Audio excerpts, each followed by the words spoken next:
There's a report that I've seen just recently. I don't really know how we can corroborate it, but hey, it is, in my opinion, interesting. Let's go ahead and look at it. It's reported here by Gummy on Twitter, who is reporting something from the GamePost.com that Bungie, somewhere, somehow, are actually working on a MOBA slash Smash Bro hybrid under a new PlayStation studio.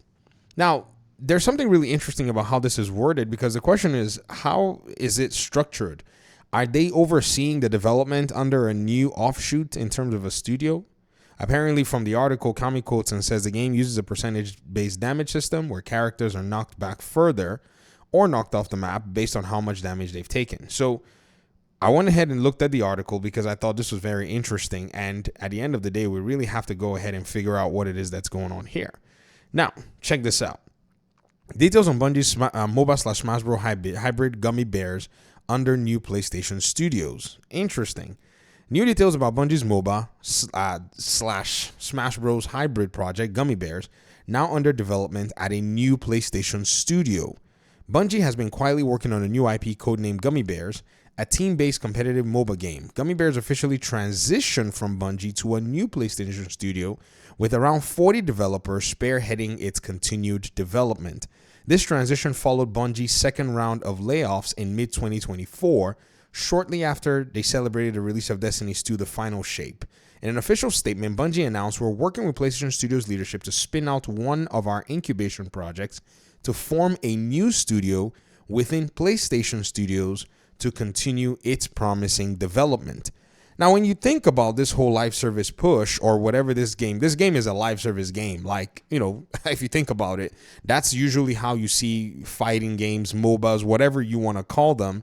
They really do fall into that category. And to me, I think this is probably one of those mid-sized projects as of now, anyways, depending on how they want to go ahead and expand it. And what's even interesting for all, that you can say about this is this also continues to lean into PlayStation's focus on live service games. Mike Straw for Insider Gaming wrote on December 30th last year that PlayStation continues to focus on live service games. They're still pushing forward regardless of what it is. In fact, it still goes into this whole conversation. And when you think about this, was written on FPS Review that PlayStation was allocating about 60% of its game development spending towards live service games. The previous allocation used to look like 80% for traditional games or 88%, for traditional games and 12% for live service games. However, they moved that to 55-45 and are planning on moving it to 60-40, with 60% being towards live service games and 40 for the traditional games, while they're trying to release about 12 live service titles by March 2026. They did delay the March 2026 release of these 12 though. But don't be fooled, they're still making them. In fact, if we wanted to go ahead and take account of looking at Concord, Helldivers, Fair Games is coming, and whatever this game is in the pipeline, and then potentially maybe others that I can't remember, but they really, really want to make and see that live service money. First reported by the Game Post back in 2023, Gummy Bears is described as a vibrant and colorful game aiming to attract a younger audience. So basically, they want to go in there and they want to probably fill in this space with Smash. Now, it has to be said, though, that Ubisoft has already kind of tried their hands on something like this. I think Brawlhalla is the game that is, a Ubisoft game that's doing something similar. So again, who knows? Maybe they might make it. Maybe they might not make it. Nintendo usually, for some reason gets everybody going with, how their games are successful. And then everybody else goes and tries it. And we'll see how it turns out. So Gummy Bears is a MOBA at its core with a playful twist. It incorporates elements inspired by Nintendo's hit platform fighting game Super Smash Bros. This is according to multiple sources familiar with the project who wish to remain anonymous as they cannot publicly discuss the company's plans. Players won't have traditional health bars. Instead, the game uses a percentage-based damage system, blah, blah, blah, blah, blah. And it features multiple game modes and so on and so forth. Now, here's what people know. It's a PvP team-based competitive MOBA. While fundamentally a MOBA, the game's Smash Bros. The game's Smash Bros. Influence means it feels distinct from other entries in the genre. Multiple game modes are planned. Gummy Bears is described as having lo-fi and cozy vibes, a sharp departure from Bungie's usual dramatic high-stakes sci-fi worlds. The project has been praised internally as Bungie's most fun project out of incubation. The game is targeting a younger demographic with vibrant, colorful visuals. Expect a variety of roles, including support, attack, defense classes. Gummy Bears has been in development for at least 3 years. Dude, this is insane. This is the first time I'm hearing about this project Gummy Bears thing. And I'm very interested in like seeing what comes off of it.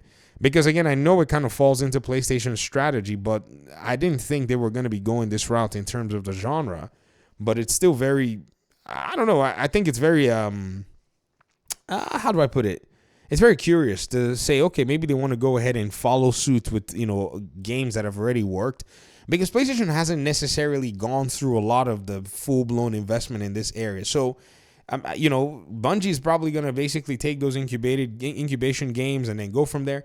But isn't it peculiar, though, that they're doing all this stuff with new IP names when they have IP like Killzone? You know what I mean? I don't know.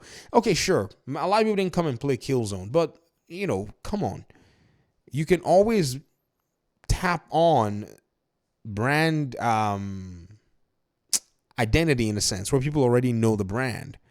But again, I guess, it just provides a variety. But another thing that's also interesting too is the demographics that it's targeting. It's trying to target a young demographics, and I don't necessarily know how that demographics may see this game, because Smash Bros is very interesting as a product. It's quite unique, if you get what I mean. It's a game that has made its way into the competitive scene. So are they going to be willing to support it to that capacity? You also had Multiversus, which was another, Smash Bros-like game. I didn't really follow all of that. But again, I'm just very surprised that, they're going this direction and now starting to camp for the future generation and the kinds of games they like. All right.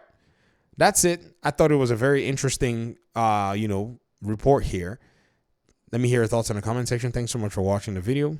Peace out.